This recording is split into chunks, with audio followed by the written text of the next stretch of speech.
Everybody's copy is so unique, which is good. It's good to have a voice.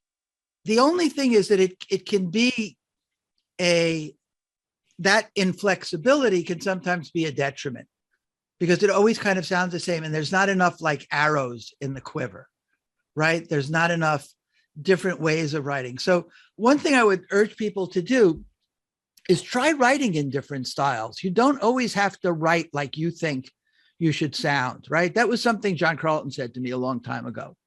He said, you have to decide what you want to sound like. And, to try writing in a style, which is like the opposite of how you usually are, like to be colorful and crazy and wild and spontaneous.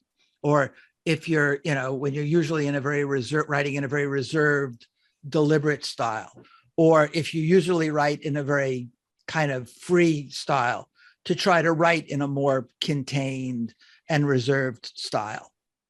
And maybe there's some style out there that you could imitate, like, oh, I like the way, like this guy writes the opposite, like John Carlton writes in a very ballsy, aggressive kind of style.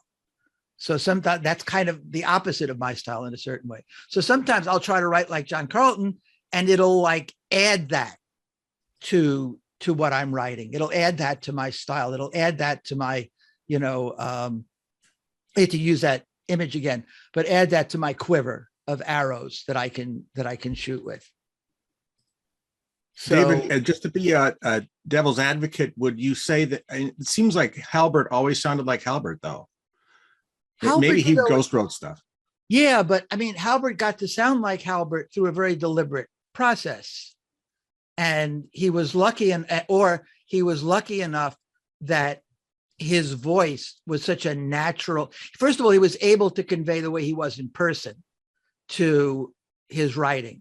I'll never forget the time I called him on, like he called me on the phone, and I was so struck by, he sounds like his damn sales letter. I feel like I'm talking to his newsletter, right? But a lot of you guys, like, when I talk to you, you don't sound like how you write. Not that that's a bad thing necessarily, right?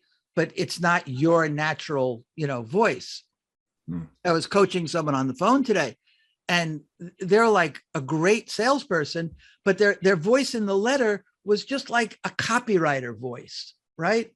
Like an ordinary copywriter voice and they were trying to do all the copywriting stuff when in reality, they're like a great salesperson, but they weren't able to bring that into their writing. Halbert was a great salesperson. He was a great persuader. He was so interesting to talk to. And he managed to bring that to his writing.